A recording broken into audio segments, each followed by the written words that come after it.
Welcome to Not for Pie Eaters. I'm John Dugal. This is the second video in a series in the people category regarding how our intrinsic natures clash with modern society. Today we're going to look at what I call an intrinsic woman. An intrinsic woman embodies femininity. And a good place to look for our understanding is romantic literature. Guys generally groan at this sort of thing. We like what appeals to us, action, adventure, bravery, good triumphing over evil. But we don't learn anything about women in these sorts of stories. The reason that we aren't attracted to these kind of stories is because it's all about feelings. Well, women feel more than men do, and it's not that men are devoid of feelings, we just prefer that our feelings stay on an even keel. Whereas, women's feelings, they swing high and low. And when a man feels like that, the first thing he's thinking is, I need to self-medicate. We don't like that. We like things to stay pretty steady. But, men, we should never look on a woman and wonder why she doesn't think like a man. Now, that was the basic premise of the old musical, My Fair Lady. There was even a song in that musical, why can't a woman be more like a man? Well, there's no point in fighting it. She's not going to be like you. And there are plenty of things in life where you don't rub against the conflict and the differences. Like you go fishing, you have no problem thinking like a fish. If you can't think like a fish, you can't catch fish, so why can't you put aside the groaning and then try to see what it is that how a woman's knit together and how she thinks, and it really shouldn't be too hard. So back to romance novels. Young girls and young women, they gravitate towards romantic stories. And in these stories, you can see repeated themes over and over and over again. Just like how a guy loves the same themes over and over and over again with the action movies about the conflict and overcoming evil and all that sort of a thing. The women like their romantic stories, even though it repeats the same themes over and over and over again. And so, what are these themes? Well, one of them is that there's a woman's beauty and it gets revealed and her qualities get revealed. And once they're revealed, they're found desirable by many suitors. She wants to be found as being captivating, and when she's found that way, she feels both powerful and desirable, and she feels secure in her future. So then let's talk about the suitors. The best suitors have good genes, tall and handsome, athletic build, and her heart flutters in her presence. She feels more than just excitement. She feels exhilaration. She's feeling, woohoo, life is good. Well, the best suitor has more than just that, more than just good genes. He also has the ability to provide and protect. He's rich. And here's another one that's really important. He has the ability to kick ass on most other guys. And so when the woman comes across these things in these stories, she has a feeling of satisfaction because he's everything and he's interested in her. And then don't forget that women are competitive with other women. You'll see these stories, and so when she's out with this ideal guy in the presence of other women, there's part of her that says to herself, ha, look who I'm with. Well, so there it is, and the best suitor is powerful and he has a dangerous side, the bad boy. And why is that important? Well, because he has an edge which she tames, and the dangerous man has abilities that a Mr. Nice Guy doesn't. A dangerous man can accomplish. He can rise to life's challenges. A Mr. Nice Guy is just going to wilt under pressure. So when she's with a guy like this, she feels secure, knowing that his dangerous abilities are available for her. Well, with that as kind of a precursor, we're going to look at the grown of all grown movies, Twilight. And groan if you must, but we can learn something from the movie, and I'll put a link in the description to it. Go watch it after you've seen this video, obviously, and think upon the intrinsic nature of a woman. All right, so in our story, Bella moves from Phoenix, Arizona to Forks, Washington. Her parents are divorced, and she's going to live with her dad. Upon arrival, she feels insecure. It's a new environment. She doesn't know anybody at the school, and she just wants to lay low and fit in. But that doesn't happen. She immediately draws the attention of two boys, Mike Newton and Eric Yorkie. And the attention is nice. Women like attention, but neither Mike nor Eric, are particularly masculine.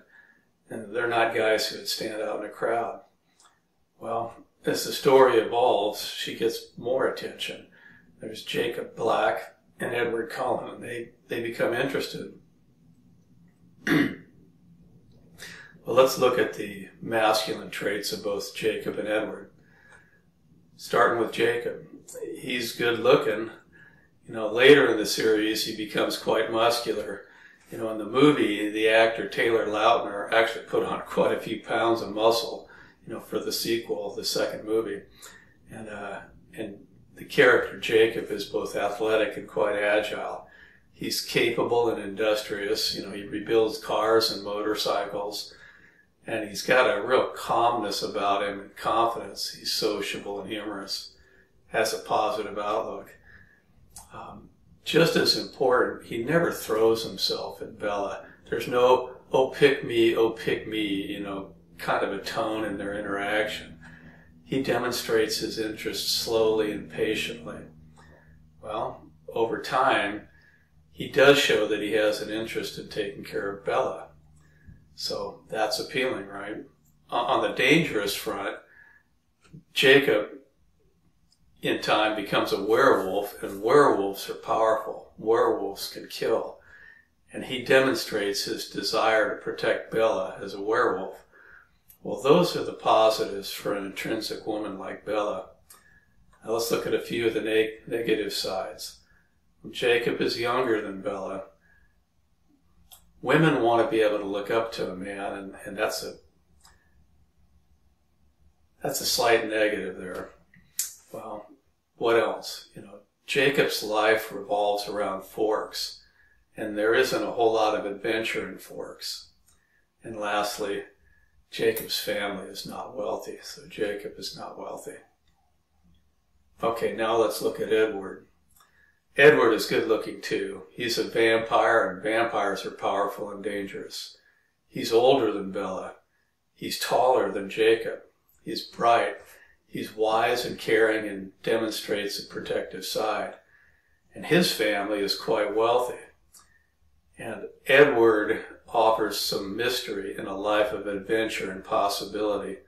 An intrinsic woman loves adventure. So Edward stacks up better than Jacob, and the storyline is about her choosing. Men are the ones who demonstrate interest, but women choose. And women want options, and choosing is at the core of an intrinsic woman.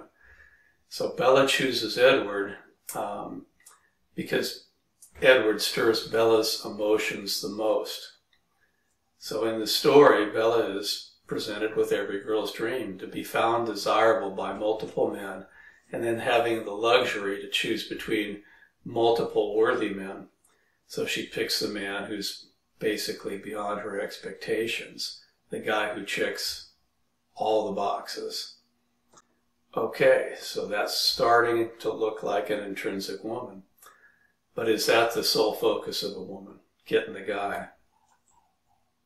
Okay, we got to switch gears now. No more Bella, no more Twilight, so you can stop the groaning. Switch your mind over to what we like, a time of war.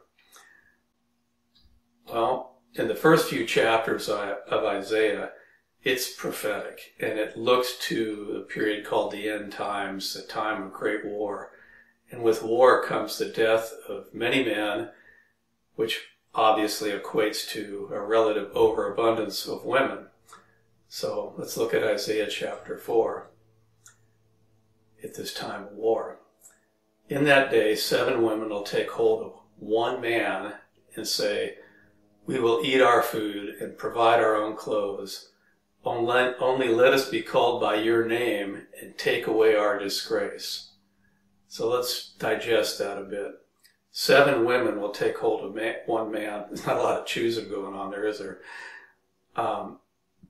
But for what purpose? You know, they're taking hold of him, but they're going to basically be looking and getting their own food and their own clothes. So what is it they seek from a man? They're not seeking provision. They're not even really looking for his protection. They aren't even looking for a bad boy. They don't even really appear to be focused on the man even. The goal is, take away our disgrace. The disgrace is childlessness, because women do not want to be childless. So, ask some questions. What would drive a woman to want to provide for herself and share a man? To me, it's clear that in the grand scheme of life, from the woman's perspective, women love their children more than they love their men. You can see it in all kinds of things. In a divorce, it's all about the woman wresting control of the children and then extracting resources from the man. This is kind of a sick metaphor, but it's not unlike how a female praying mantis, eats her mate after he impregnates her. He's no longer necessary. Suck him dry. The children are what's necessary. So let's look at this elevated importance of children in the stages of female development, how a young girl turns into a woman, and then through her stages in life. I've spoken before about Dr. Luann Brizendine, and she's written a couple of books that are in my library, The Male Brain and the Female Brain. Her book, The Female Brain, is excellent. I really suggest you ought to read it and learn, and I've added a link to that book in the description on Amazon. So let's look at the stages of life. From the female brain, you can see the development of femininity. And so let's go through these just briefly. In girlhood, there's a massive estrogen release that basically rewires a girl's brain for communication skills. And that's what little girls are all about. It's all about the talk when they're playing together. And that's what they're interested in, is just playing with other girls. Well, you ever noticed that when a girl tells a story, it isn't the same as a boy? A boy just tells the story. He starts at the beginning and runs it to the end, just like a train running down a track. There's only one direction the story's going.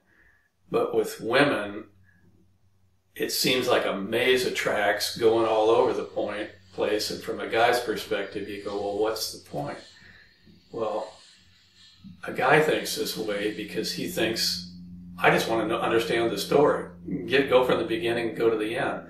But with a woman, the emphasis is all on the feelings, and she wants to make sure that the others hearing the story understand the feelings. So it isn't even the story. The communication will bounce this way and that with lots of, affirmation and checking to make sure everybody's on the same page. Do you get the feelings? Do you get the feelings? And that's why a woman's story appears to just, from a man's perspective, wander all over the place. All right. Well, that's how little girls,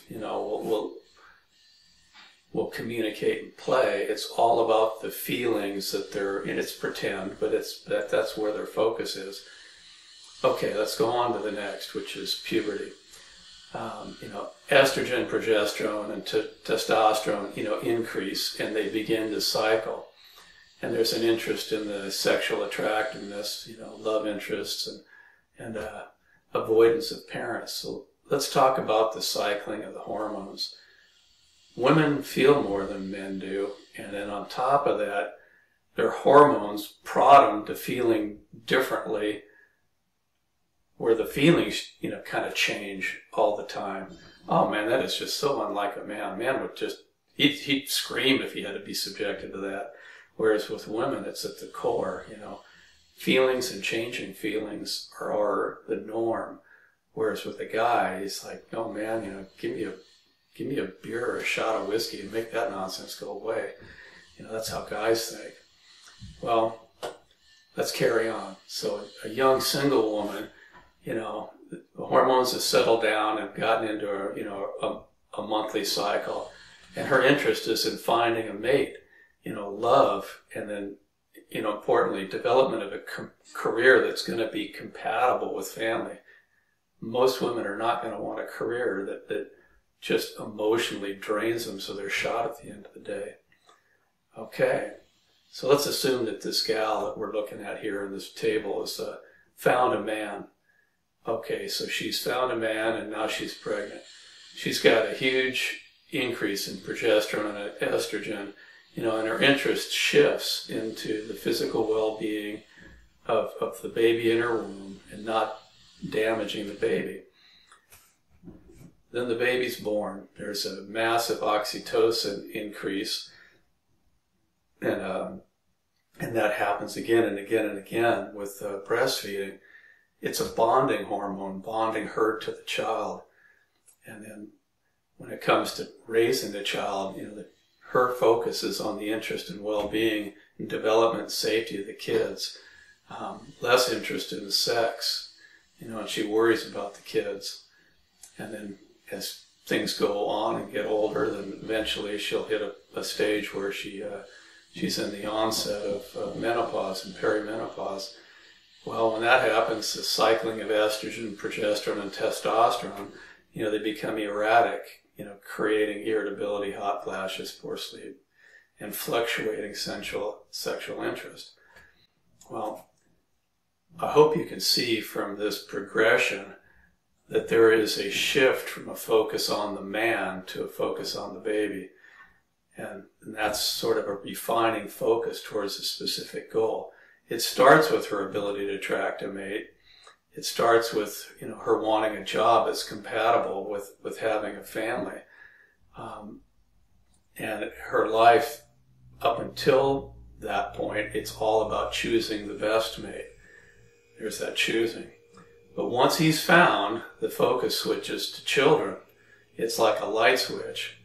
And why is that? Well, let's think of a baby and think of the necessary qualifications of a mother, a good mother. A baby is 100% vulnerable and 100% dependent on the mother. A baby is pure emotion. There's no reason and there's no autonomy. So it's necessary for the mother to have supreme devotion to the child, and it's necessary for the mother to have high emotional acuity. A mother can tell one cry from another. This cry means this cry means that. This little noise means this little noise means that. And they are right on every time. You get a guy and he's trying to help pitch in. He's guessing. He doesn't know, So men and women are different, and we need our differences in order to have a functional family. The way in which women mate select is part of that. The switch in change in focus from mate to child is necessary for the child's well-being. I'm going to throw in one little story just for kicks on top of that, just to this is something that was relayed to me by a friend several years back. But he and his wife got along just great. They were like best of friends and obviously lovers and all of that. And life was really good. And then his son came along and the switch was thrown. And so the way he described it when that switch was thrown is that she didn't want anything to do with him. He was basically the asshole that just came home at night because her focus is solely on the son. Well, that's what I'm talking about in that table. That's what I'm talking about with the woman, that her feelings change and her focus changes, and it's not always going to be about you. Well, you can't learn these sorts of things without wanting to learn. And so watch a few romance movies with a fresh mindset. You know, go rent a copy of Twilight. Watch the whole series for that matter. You can see the same kinds of things in Beauty and the Beast, so go watch that. And then talk to a few older guys and ask about the changes that their wives went through after the firstborn child. And then appreciate the differences. Our differences are necessary. Relationships will have conflict, but they're conflicts worth working through. And I hope you've enjoyed this video on the Intrinsic Woman. And here is a link to the first video on the Intrinsic Man. The remainder of the videos in this series will look at how modern society clashes with our intrinsic nature. Cheers.